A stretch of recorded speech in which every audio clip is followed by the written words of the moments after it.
రాఘవేంద్రరావు గారు మా మీద అనవసరంగా నోరు బారేసుకున్నందుకు మేమేదో చేస్తున్నాం, అతని గ్రావులకి, అతను ఉసిరికి, అతను దోలే ఉసి మాఫియాకి, అతనికి రేషన్కి ఇటుకు అడ్డు వస్తున్నామని మమ్మల్ని పార్టీలోంచి పంపించడానికి అతను వచ్చి 3 నెలలు అవుతుంది. మేము 30 ఏళ్ళ నుంచి పార్టీలో ఉంటున్నాం.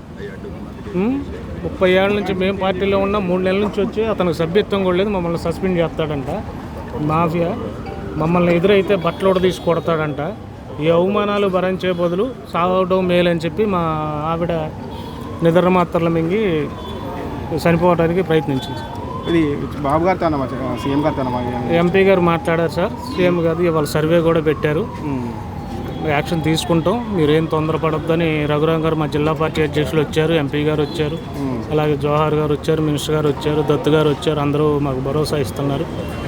మేమున్నాం, మీకు అండగా ఉన్నాం. వాట్సాప్ మెసేజ్ చేసి ఇబ్బంది పెడుతున్నారు అంటున్నారు కదా, దీంట్లో వాస్తవం అంతా వాస్తవమే అమ్మా.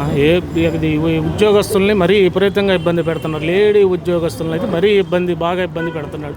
అన్నీ వాస్తవాలే. మీరు వచ్చి అక్కడ ఎంక్వైరీ చేసుకున్న పెద్దలు చెప్పలేకపోతున్నారు. అన్నీ వాస్తవాలే అమ్మా. అక్కడ జరిగేది వాస్తవం. అది మీరు ఏం డిమాండ్ చేస్తున్నారు? మాకు పార్టీ మాకు న్యాయం చేయాలి. మాకు అతను వేరే వాళ్ళని ఇన్ఛార్జ్ చేయాలి. మాకు అతను అక్కర్లేదు. మేము అతను వద్దనుకుంటున్నాం. పార్టీ కులాల మధ్య చిచ్చు పెట్టడం నిన్న ఇంత జరుగుతుందమ్మా. అందరినీ పిలిచి పెద్దలను పిలిచి తప్పైంది, ఇలా జరగకూడదని చెప్పకుండా కులాలను పిలుచుకొని మనం ఎస్సీలు అందరం ఒకటి అని చెప్పి కులాల మధ్య అందరం మేము పల్లెటూరులమ్మా. అన్ని కులాలు అన్నదమ్ముల్లాగా ఉంటాం మేము.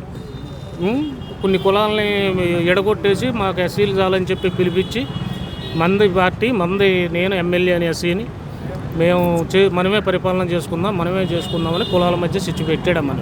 అతనే పెట్టాడు, ఎవరో పెట్టలా. ఇక్కడ మేము అమ్మ వాళ్ళు మాది అని ఉండదమ్మా. అక్కడ అందరం కలిసే ఉంటాం. అతనే చిచ్చు పెడుతున్నాడు కులాల మధ్య కూడా.